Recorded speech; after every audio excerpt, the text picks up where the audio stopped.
Enchanté, mon cher, mon chers. How are you? We are here for our weekly romance oracle and tarot reading. I hope everybody is doing great. I just got in from walking through the park for a while. It's kind of in that golden hour, so that was nice. And I had an unexpected day off yesterday, so I have a nice little 3-day day off, which is great. Who needs food? No, I'm kidding. Yay! So let's look ahead at the next 7 or 8 days and see how we need to approach our love lives. What's in our highest good to know? How would it behoove us to direct our energy and focus? Standing out to me. Ooh, you deserve love. You are lovable. So this is always a good idea, but particularly when you are ready to call in a relationship, if you are ready to manifest love and not just someone a warm body, you're not just wanting a relationship for relationship's sake, but you're really ready for a mature, emotionally intelligent adult relationship, then the best thing that you can do for yourself, and probably the most effective thing you can do, is start to make sure that you program yourself to believe you deserve love. And it's not that we don't believe that, it's just that our subconscious is always sort of working against that conscious belief. And so it takes some digging and kind of some neural plasticity sometimes to get back to the root of maybe early childhood or adolescent wounds that maybe we collected some dings along the way over the years. And slowly but surely, if the world has its way, it'll have all of us believing that we don't deserve love, right? So the one thing that can make you super magnetic to attract in healthy love is just reinforcing the belief that you are lovable, that you do deserve love. Even if you fully and wholly believe this, even if you're all set in the subconscious and you're I deserve love, I'm worthy of love, I know it. It's still a great thing, a mantra, and something to aim your mind and your thoughts at, to have on in the background, I deserve love, and just do and say things to yourself. Talk to yourself in such a way that reinforces that, right? Behave with yourself in such a way that reinforces that.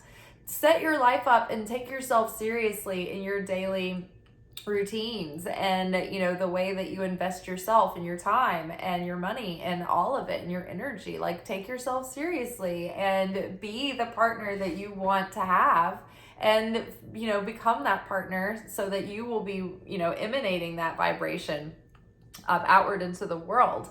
But if you don't believe that you deserve love, then that sets us up. If we don't have that belief fully, kind of firm in place, then it sets us up for experiences that might come with some turbulence, if not worse, right? It puts us in a precarious position to attract some individuals that maybe aren't in alignment, or they're not vibrating at that frequency, right? And so that's when we get into situations where we're oh no, what's with these narcissists, or I've attracted the same love pattern over and over again, or I'm always attracting avoidance or emotionally unavailable people, or you always get in situations where you're with people who are, what is this thing that I heard of called intimacy anorexics, right? Well, I'm just I don't get people, I'm just hey, let's get the party started. You know what I'm saying? Let's all just have a good time, be in love. All right, so we deserve love. Reinforce that belief so that you're gonna attract in healthy suitors. Okay, let's see. Ooh, I took a sprig of cedar from the park. I was reading, I can't remember what prompted me to read this, but I think it was something from the Zohar, the daily Zohar lesson. But I was I noticed that there was something referring to a bundle to do a ritual cleanse with. And it was cedar and hyssop, and scarlet. I was like, what's scarlet? And basically it was like when these certain worms were like laying their eggs, this mother worm would like lay over the eggs and to protect them, but they would eat her and consume her. So if they harvested these worms in this process, at a certain point they could take the bloody carnage and use it for dye, to dye wool in a string that would bind this bundle they would cleanse things with and burn it, to use the cleansing smoke. It was like a burnt sacrifice. But yeah, the red thread represented the sacrificial blood that would foretell and foreshadow the coming of the Christ, as did the repetition of the theme of all Old Testament prophecy. All right, so you deserve love. Good news. Our the favorite card, forgiving and learning. As you release and heal the past, you experience more love in your present moments. This is like doing the cord cutting, right? And you can call on Archangel Michael to help you with this. He can use his like flaming sword to cut cords and release you from past attachments and people who have their hooks in you. You can take those hooks out, as like my one of the readers that I likes to say. And then I don't know, I like to do like salt baths, like cleansing baths, and really like purge myself of the energy of, you know, of the past, like intentionally, like an intentional sort of mini mikvah, if you will. But yeah, I like to incorporate the inner work with physical rituals that help the cleansing process. I really enjoy like a long, good, hard run and a sweat, because if you are trying to let go of the past and leave it behind and become a new person, it's like a physical demonstration that you are moving forward and that you are doing a burnt sacrifice of flesh and fat, that you are offering up, and you are literally burning your old self away, and you are moving away from the past and taking steps forward into the future. So not only that, it's like sweat is a great purge. It's a great cleanse in your system, in your body. And it's a good lymphatic cleanse.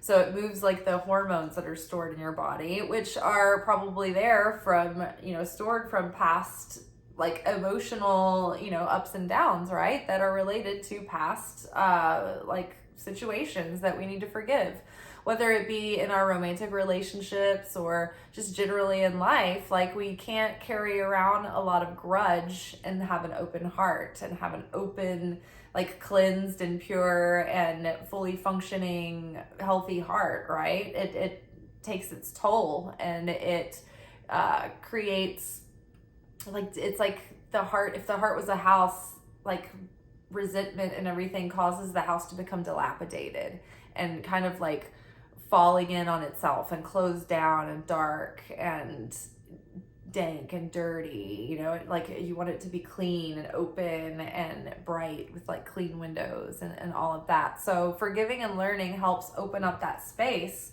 for that energy, the flow of, it's like when you clean your house and you declutter it, you like the feng shui is like, wow, the energy's moving through. It's like a different mood in here, right? Same with the heart. So forgiving and learning, as you release and heal the past, you experience more love in your present moments. You can also do a ritual fire. If you have a fire pit or anything like that, you can write out like a journal entry and just like pour your guts out. Maybe do an automatic writing where you really tap into the subconscious, and like you just set a timer and you start writing, but you don't let yourself stop and you don't edit yourself. You just keep going. And so then you can burn that in the fire. Or you can, write down some declarations of things that you want to let go of and release and burn them in the fire. And then, of course, I love like smoke baths, and the sound baths are popular these days if you have anything like that in your area. But I do like to burn incense, and I do like to cleanse with sage. So when you do that intentionally, and you do it as a process, it's like you're training your subconscious to like you're like getting all the parts of yourself on board. Like, this is the plan. We're letting this go. We're releasing this person. We're releasing this memory, the situation, this maybe chronic period of, you know, of your life, like a condition that you were in, right? Maybe you're forgiving yourself, right? Maybe you're forgiving like an old state that you lived in when things were harder for you. Maybe you went through a season that you just want to leave behind and forget about and move forward. And so cleansing is in order, because that opens up your energy, opens up your heart, and it makes, it prepares the way for new to be attracted in. All right. Yay. What is, well, that was like, here you go. Stay optimistic about your love life. That positive thinking and faith will bring you romance. So this is like, you know, our basic vitamins for love here, over here. It's like, just keep practicing self-love and reinforcing that belief and deepening that belief that we're worthy of love, that we deserve love, that we're worthy of the love that we've envisioned, that dream relationship where we're like, I know that this level of a relationship is possible for me. And it's different for different people, but sometimes it's like we get discouraged out in life and we don't see the bigger picture. We don't see what could be right around the corner, or how like pieces have to fall in place. And so it's easy to get discouraged and throw in the towel and settle, thinking, oh, you know, this is like the best that's gonna happen. And then that's when you get those bad choices, and that's when you start ignoring red flags, right? So you just have to like take your, you know, mind off of the timeline and off of all of that noise that makes you feel anxious and pressured, and just be like content in the moment with yourself, having fun and doing the things that you love, and self-caring, reinforcing that you deserve love, and staying optimistic. And then as you're doing that, you're also doing the deep inner work that is preparing your heart for someone new to come in. And you're also raising your standards, and you are training yourself with new relationship skills. And so you're becoming like better and better and better, and you're releasing. And the more that you forgive the past, the less you're going to project on that new person. And so the better chance you have to like actually have to see what like a new person can be, and what you can be with a new person, you know, if you're not bringing all the luggage of the past into it, right? Give yourself a fair shot at starting fresh, you know, at your new level. All right. So, how are we finishing the week? Let go of control issues. Just reinforcing what we just said. Allow the situation to unfold naturally. So I think that this is sort of like a layover week in a way. You know, we're neither here nor there. And it's all about just being content in our own company and letting go of control, letting go of feeling like you need to do anything or be anything or not do anything, or like don't overthink it. Just go live your life, right? And get really like, I don't know, romantic with yourself. Romanticize your own life. Isn't that what people are doing now? The people out there, they're romanticizing their lives. I love romanticizing my life. When I am in the park behind my house, I might as well be in one of those like Louis the 16th like garden like mazes, like a labyrinth, and I might as well be in a mystical labyrinth, you know, amongst all the fairies and the nature spirits. And you know, I feel like Anne with an E. If you guys do I have any Anne of Green Gables fans? Raise your hand if you are an Anne of Green Gables fan. So the show, the Netflix series Anne with an E, totally delivers, right? You guys know, you remember, if you're real Anne of Green Gables fans, then you have lived the life of the Anne of Green Gables 2-video cassette set, where it is like a 4-hour movie and you've got to like rewind that tape and it's wearing out. And then you get Anne with Anne of Avonlea, and that's another 2-tape set. And it was like a videotape with Megan Follows. And no one ever believed that anyone could ever be Anne but Megan Follows. But actually, I don't know her name. That's really bad of me. But Anne with an E, the girl who plays her, the current Anne, she's like, she does not disappoint. She's amazing. Every single casting person that they chose in that show is awesome. And it's so feel good. But anyway, the romanticizing my life. There are paths back here that are all grassy and like the trees are all like making like a tunnel kind of thing. And I always feel like Anne when she's like walking through the forest and through the prairies to go to school every day. And she's like calling it, like naming the lanes, all these like different like romantic names, and they're having adventures in the woods. Like I'm totally there. A kindred. Okay, so romanticize your life, have a good time, let loose, and take your mind off of the agenda, right? Every once in a while, I'm like, do I need to go on the dating apps? Like, I feel like I need to go on the dating apps. And then I'm like, oh, I didn't remember to make that a priority. And I'm like, well, I guess it's not, I don't feel that urgent about it. But the times that I do feel urgent about it, it's usually because I feel some sort of scarcity that like time's a ticking. I need to hurry up. I need to get on with this, you know? And so that's never a good time to like take action. You want to take action when it's like you're just feeling good and it's light and you're having fun. And if you're really like prompted to make the profile, you know, like maybe you meet someone, you know, in real life. Shine, the Sun card is coming out, which this is like one of the most positive that you can have to foretell good fortune and joy and new cycles and positive shifts in our outer experience due to the fact that we've had like this mind-altering revelation that's turned our frowns upside down. So the Sun card is like a rebirth of spirit, like in a major way, where you're like reborn into a new life, into a new way of thinking, and you're optimistic, and you're that naked baby on the white horse on the other side of the wall, which is depicted in traditional tarot, Rider-Waite tarot. So it's like that naked, vulnerable, open, innocent baby, you know, free and unencumbered and on that white horse, which is that kind of that pure, that higher instinct, right? That's been through a purification process. And so we're on the other side of the wall, which is like the limits from our former consciousness. We've gotten to the other side of that. And so we have traversed and like bypassed some of our blocks and our limitations. So joy, abundance. The Sun card is also the yes card of the deck. If you were asking a yes or no question, if we were asking about something specific and you get the Sun card, it is like a very fortuitous card to get.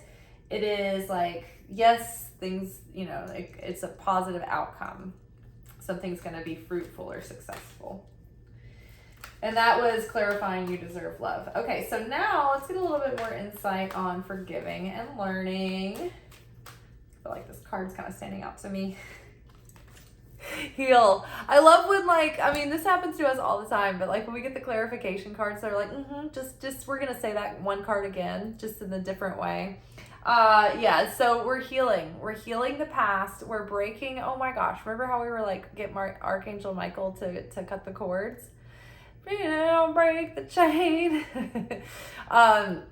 You know, maybe you throw on some Stevie Nicks and really get that guttural like emotion out and like dance around and like be your witchy dark feminine and let that come out and like dance around the fire. But yeah, healing and breaking contracts, releasing contracts. I don't know if I said that, but you can get Archangel Michael to help you release soul contracts that are now null and void or that no longer serve your highest good or that are complete, right?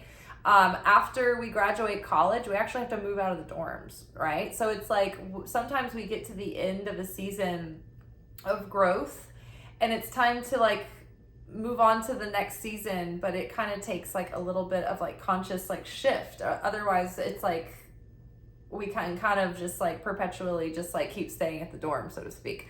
So healing, and then also with the card, or with the star card, comes like major dreams coming true.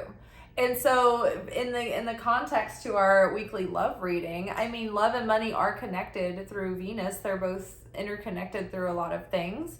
So we could be having some progress within our like life dreams, but I think that we're getting closer to what we said earlier, is that like, don't give up on that ideal vision of love for yourself, because it's becoming more possible. And the more we heal, the closer that we're getting to it. Remember, we talk about being spiritual alchemists. And so the more that we do that healing work within, the more that we let go of our negativity, we forgive and we let go and we move forward and we grow beyond our fears and our lack and our doubt, our insecurities. And we grow more compassionate and more courageous and more, in alignment with our truth. This changes what would have been the fate of the hand that we were dealt. And with every little change, that the way that our life presents to us just ticks a little, like a notch closer to that higher destiny. Every night the script gets written for tomorrow. And so based on our good works of the day, how much we were able to heal, how much we were able to transcend, how much we were able to forgive and evolve, then that is going to inform, the scales of the cosmos and what our script will read like tomorrow. So it's a motivating factor when you're going through your day and you're taking it moment by moment and you're pausing and you're like, whoa, what a pleasure. Why is this in my movie? How am I going to proactively choose what to do? Do I restrict myself, or do I restrict the desire to be impulsive or impetuous, or instant gratification, or receive for the self alone, or do I take the higher road? And it's like, okay, what's the incentive? Because the immediate gratification is always looking real good, right? It always looks like the most ideal option. But we can remember that depending on how we show up today, we might get a little bit closer to our destiny tomorrow. And so that is very motivating, right? When you feel like when you're earning interest instead of paying out interest, right? Cosmic credit card, y'all. Cosmic debt. Ooh. You don't want to be cosmically bankrupt. Speaking of, we are not cosmically bankrupt. We are renewing our vitality. Yay! So this is Ace of Wands. This is kind of a lusty energy. This is normally depicted by the phallic wand stick. And it's, the virile, like, healthy masculine energy, if y'all get my drift. So yeah, it's like when you get Ace of Wands in a reading for your love life, it's like, yeah, there's excitement. There's new opportunities coming in. So like, get excited. It's like Stella got her groove back, right? Remember, this movie is always like the one that I think of when like, it's like the quintessential like person gets out of like their stagnant life through some kind of catastrophic event of like, oh, it's all falling apart. Now I don't know what to do. And so I'm going to go get my inner spark back by going to Bermuda and having an affair with someone who works at the hotel who's younger and good looking. I think that was like the plot of the movie. Essentially. I don't think she had an affair because I think she got divorced. So she was just like having a fling. But Stella got her groove back, right? And so Ace of Wands, new vitality. It's like, okay, I'm feeling hopeful, right? Sometimes we can get like in the phase of like blasé, stoic. What does it all matter anyway? I feel futile.